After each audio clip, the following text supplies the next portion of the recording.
आप अपनी to do list बनाते हो, फिर उसको देखना ही भूल जाते हो, या फिर उसको देखते रहते हो, ऐसे ही आवर्स निकल जाते हैं, डेज निकल जाते हैं, मंथ्स निकल जाते हैं और कभी कभी ईयर्स निकल जाते हैं, पर आप उस टू डू लिस्ट को फॉलो नहीं करते।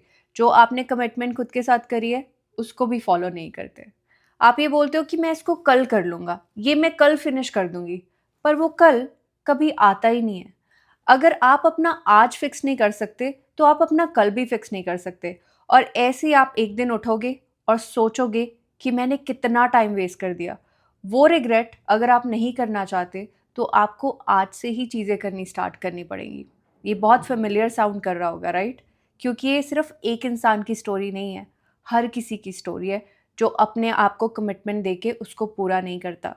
इस वीडियो में मैं आपको बताऊंगी कि कैसे आप प्रोक्रास्टिनेशन को हटा सकते हो, अपनी लाइफ से ख़त्म कर सकते हो forever. So keep watching. Let me tell you a secret. Procrastination का मतलब लेजीनेस नहीं है, ये दोनों अलग अलग टर्म्स है। प्रोक्रास्टिनेशन का मतलब है फियर ऑफ फेलिंग। आप काम शुरू करने से पहले ही सोच लेते हो कि आप फेल हो जाओगे। प्रोक्रास्टिनेशन का मतलब है fear of work being too hard. आपको लगता है जो काम आप स्टार्ट करने वाले हो वो बहुत मुश्किल है। मैं आपको एक एग्जांपल देती हूँ। अगर आपको सुबह 4 बजे उठना है, आप रात को ही सोच लेते हो कि oh, waking up at 4 AM is too hard. आप पहले ही सोच लेते हो, फिर आप प्रोक्रास्टिनेट करते रहते हो, फिर आप उस काम को नहीं करते। प्रोक्रास्टिनेशन का मतलब है fear of not being perfect. आपको ये फियर है कि जो काम आप स्टार्ट करना चाहते हो उसके लिए आप परफेक्ट नहीं हो। Fear of not being beautiful और हैंडसम। आपको लगता है कि आप उतने अच्छे नहीं दिखते जितना आपको दिखना चाहिए या जितना और लोग दिखते हैं, इसलिए आप उस चीज़ को स्टार्ट ही नहीं करते, क्योंकि आपको ये फियर है कि आप अच्छे नहीं दिखते। आपको ये फियर है कि आप परफेक्ट नहीं है। आपको ये फियर है कि आप वो काम कर ही नहीं सकते हो, सिर्फ दूसरे लोग कर सकते हैं। पर मैं आपको बताना चाहती हूँ कि अगर आपको इस फियर से निकलना है, you have to take control. और वो आप कैसे ले सकते हो? Don't think about anything else कि लोग क्या कहते हैं। अपने ब्रेन की भी मत सुनो कभी कभी। Just do the work. Let me tell you something about myself. I use to procrastinate. I would write things, I would plan things, I would colour code things. पर क्या मैं उनको फॉलो कर रही थी? नहीं कर रही थी, प्रोक्रास्टिनेट कर रही थी। पर एक चीज़ जिसने मुझे प्रोक्रास्टिनेशन से निकलने के लिए हेल्प किया, वो रीज़न था मेरा फ्यूचर सेल्फ। मैं फ्यूचर में खुद को कैसे देखती हूँ। आपको अपने आप से क्वेश्चंस पूछने होंगे कि क्या आप उतना काम कर रहे हैं जहां आप पहुंचना चाहते हैं फ्यूचर में? क्या आप वो स्टेप्स ले रहे हो जहां आप फ्यूचर में खुद को देखते हो? आपका फ्यूचर सेल्फ आपको सबसे ज़्यादा मोटिवेट करता है। कोई पॉडकास्ट, कोई मोटिवेशनल वीडियो आपको इतना ज़्यादा मोटिवेट नहीं करेगी जितना आपका फ्यूचर सेल्फ आपको करेगा। मुझे sleepless nights, anxiety, missed opportunities, ये सारी चीज़ें जब याद आती थी कि अगर मैंने कोई भी अपॉर्चुनिटी मिस कर दी, अगर मैं वहाँ नहीं पहुँची जहाँ मैं पहुँचना चाहती हूँ, आई वुड रादर डाई। ये सारी चीज़ें मेरे माइंड में आती थी, ये मेरा एक्सपीरियंस है। तो आपको अपने गोल को अपनी लाइफ से भी बड़ा करना है। तब आपको ना ही प्रोक्रास्टिनेशन होगा, ना ही टायर्डनेस होगी, और आप हैप्पीली अपने गोल पे काम करोगे, क्योंकि आपको पता है कि आपको उस फ्यूचर सेल्फ तक पहुंचना है। आप बोलोगे कि रूप, हमें ये सब पता है क्योंकि ये सारी चीज़ें हमारे साथ हो रही हैं, पर इसको रोके कैसे? प्रोक्रास्टिनेशन को कैसे रोके, वो भी फॉर एवर? तो मैं आपको आगे 6 ऐसी टेक्निक्स बताऊंगी जिससे आप अपना प्रोक्रास्टिनेशन हमेशा के लिए रोक सकते हो, अगर आप इनको हर रोज प्रैक्टिस करते हो। फर्स्ट टेक्निक है 2 मिनट्स रूल। आई नो ये नेम बहुत सिंपल है, पर ये टेक्निक बहुत ज़्यादा पावरफुल है।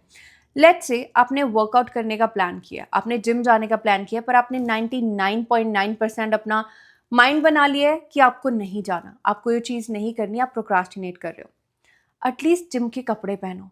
वो चीज़ जो आपने खुद से कमिट करी है और प्रॉमिस करी है, उसको सिर्फ 2 मिनट के लिए करो, चाहे वो कुछ भी है। लेट्स से आपने नोट्स बनाने हैं, आपका बिल्कुल मन नहीं है, आप स्क्रॉलिंग कर रहे हो, पर एटलीस्ट उस चीज़ को 2 मिनट के लिए करो। Once you start, you will find it easier to keep going. क्योंकि जो मोमेंटम है ना किसी भी चीज़ का, जब आप किसी चीज़ को स्टार्ट करते हो, लेट्स से आप 2 मिनट के लिए भी मोमेंटम में हो, वो आपकी मोटिवेशन को और ज़्यादा हाई कर देगा, और आपको उसके बाद मोटिवेशन की ज़रूरत भी नहीं पड़ेगी। तो इसलिए आप जो भी स्टार्ट कर रहे हो, जो भी आपने टू डू लिस्ट में लिखा है, उसको एटलीस्ट 2 मिनट्स के लिए करो। उसके बाद आपको खुद ही लगेगा कि अगर आपने कपड़े पहन लिए तो फिर आप जिम भी जा सकते हो। अगर आपने थोड़ा-सा लिखा है 2 मिनट के लिए तो आप हाफ एन आवर के लिए और लिख सकते हो। So this is how this technique works. Second technique है time blocking like a boss. आपको खुद के साथ एक अपॉइंटमेंट बुक करनी है। लेट्स से आपने खुद को 1 आवर दिया है कोई काम पूरा करने के लिए और आप स्क्रॉलिंग कर रहे हो और आपके पास बहुत सारी डिस्ट्रैक्शंस है, पर आपको वो पता है कि आपका वो 1 आवर बहुत इंपॉर्टेंट है उस काम को ख़त्म करने के लिए, क्योंकि वो काम बहुत ज़्यादा इंपॉर्टेंट है। सो उसके लिए खुद के साथ अपॉइंटमेंट बुक करो। जैसे आप अपने डॉक्टर के साथ अपॉइंटमेंट बुक करते हो या अपने बॉस के साथ करते हो या फिर आप स्कूल जाते हो या फिर आप कॉलेज जाते हो। आपको पता है कि वो टाइम फिक्स है, आपको उसी जगह पे रहना पड़ेगा उस इंसान के साथ। तो आपको उतनी ही इम्पोर्टेंस खुद को भी देनी है। तो अपने साथ एक अपॉइंटमेंट बुक करो। लेट्स से आपको 7 बजे कुछ काम स्टार्ट करना है, 8 बजे तक 1 घंटा आपको ये पता होना चाहिए कि आपकी अपॉइंटमेंट आपके खुद के साथ है, अपने काम के लिए। So no distractions, no scrolling. और आप ये नहीं बोलोगे कि ओ आई एम बिजी, क्योंकि आप सामने वाले को ये नहीं बोलते हो दैट आई एम बिजी। आप अपने टीचर्स को नहीं बोलते हो, बॉस को नहीं बोलते हो, तो आप खुद को भी नहीं बोल सकते दैट यू आर बिजी, क्योंकि वो आपका काम है। Third technique is a fun technique. This technique is called reward yourself. जब भी आप कोई ऐसी चीज को फिनिश करते हो, ऐसा टास्क फिनिश करते हो जो आपको पता है बहुत मुश्किल था, उसके बाद भी आपने उस टास्क को फिनिश किया। लेट्स से जिस अपॉइंटमेंट की हम बात कर रहे थे, आपने वो 1 आवर फिनिश किया, उसके बाद ट्रीट योरसेल्फ, रिवॉर्ड योरसेल्फ। अपने लिए स्मूदी बनाओ या अपना फेवरेट शो देखो। अपनी उस प्रोडक्टिविटी को एक रिवॉर्ड के साथ जोड़ो, तो आपका दोबारा से मन करेगा उस चीज को करने के लिए। कोई ऐसा रिवॉर्ड जो आपको अच्छा लगता है, जो आपको खुशी देता है। फोर्थ टेक्निक है क्रिएट अकाउंटेबिलिटी। अपना गोल किसी ऐसे इंसान के साथ शेयर करो जिस पे आप ट्रस्ट करते हो, या अपने फ्रेंड के साथ शेयर करो और उसको सोशल मीडिया पे पोस्ट करो। फिर उस पर कॉमेंट भी करो। उसका रीज़न ये है कि जब आपको पता है कि लोगों को, आपके दोस्तों को आपके गोल के बारे में पता है, तो आप पे सोशल प्रेशर होगा उस चीज़ को करने का। आपको पता है कि आपने कुछ चीज़ पोस्ट करी है तो मतलब वो इम्पॉर्टेंट है, और आपको खुद ही लोग रिमाइंड कराते रहेंगे आपके गोल्स के बारे में, तो आप उस पर ज़्यादा काम करोगे। It's like having a gym buddy. जब भी आपके साथ कोई जिम जाता है तो आप कम जिम स्किप करते हो, क्योंकि आपको पता है आपका पार्टनर आपके साथ है, आपका जिम पार्टनर आपके साथ है। तो ऐसे ही ये लोग आपके पार्टनर्स होंगे जो आपको बार बार याद दिलाते रहेंगे कि आपका गोल है। आपको पूछते रहेंगे कि आप कितना काम कर रहे हो गोल पे। इसका मतलब ये नहीं है कि आपको अपनी सारी स्ट्रैटेजीज और आइडियाज़ उनके साथ शेयर करने हैं। It's just a healthy reminder. आपको सिर्फ रिमाइंडर के लिए इस चीज़ को सोशल मीडिया पे पोस्ट करना है। क्यों? क्योंकि आपको पता है you want to become something, और आप उस पर काम करते रहोगे जब आपको रिमाइंडर्स आते रहेंगे। Fifth technique, progress over perfection. जो ये परफेक्शनिज्म का ट्रैप है ना, ये बहुत बड़ा ट्रैप है प्रोक्रास्टिनेशन का। आप कोई चीज़ इसलिए स्टार्ट नहीं करते क्योंकि आपको लगता है कि आप परफेक्ट नहीं हो। आपको लगता है वो काम करो ही नहीं जिसमें आप परफेक्ट नहीं हो।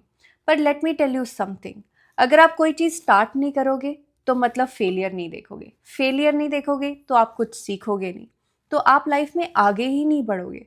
तो अगर आपको लाइफ में आगे बढ़ना है तो आपको परफेक्ट होना छोड़ना पड़ेगा। इनपरफेक्शन में भी ब्यूटी है, और वही इनपरफेक्शन आपको फेलियर देगी और उसी से आप आगे बढ़ोगे।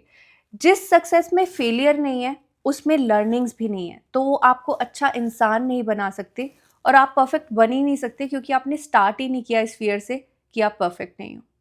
Remember this, procrastination isn't just about stealing your time, it's about stealing your life. आपका फ्यूचर सेल्फ वेट कर रहा है, आपकी वो लाइफ जी रहा है जो आप सिर्फ अभी इमेजिन कर सकते हो, विजुलाइज कर सकते हो। आपको सिर्फ उस तक पहुंचना है। वो आपकी वेट कर रहा है कि कब आप वो फर्स्ट स्टेप लोगे और उस तक पहुंचने की जर्नी स्टार्ट करोगे। आपके फ्यूचर सेल्फ को नहीं पता कि आप टायर्ड हो या फिर ओवरवेल्म फील कर रहे हो या फिर आप स्केयर्ड हो या फिर आपको फियर है या फिर आप प्रोक्रास्टिनेट कर रहे हो। आपके फ्यूचर सेल्फ को सिर्फ ये पता है कि आपको उस तक पहुंचना है। डजेंट मैटर आपके आसपास या आपके अंदर क्या सिचुएशंस चल रही हैं, सिर्फ वो वेट कर रहा है कि कब आप स्टार्ट करोगे। जब आप स्टार्ट करते हो ना, जब आप वो फर्स्ट स्टेप लेते हो, आपको खुद को पता चलता है that you are capable of more than you think. आप कुछ भी कर सकते हो, सिर्फ आपको स्टार्ट करना है। And listen to me, you are not lazy, you are just a human being, but right tools के साथ you can stop procrastinating forever. Remember, your dreams are waiting for you, you have to go get them. और मुझे comment section में लिख के बताओ कि आपका ऐसा कौन सा फियर है जिसकी वजह से आप प्रोक्रास्टिनेट करते हो. And if this video helped you even a little, share it with your friends and your family and with someone who needs this video. And don't forget to like and subscribe for more life changing tips. आपकी journey यहाँ से start होती है. Wake up.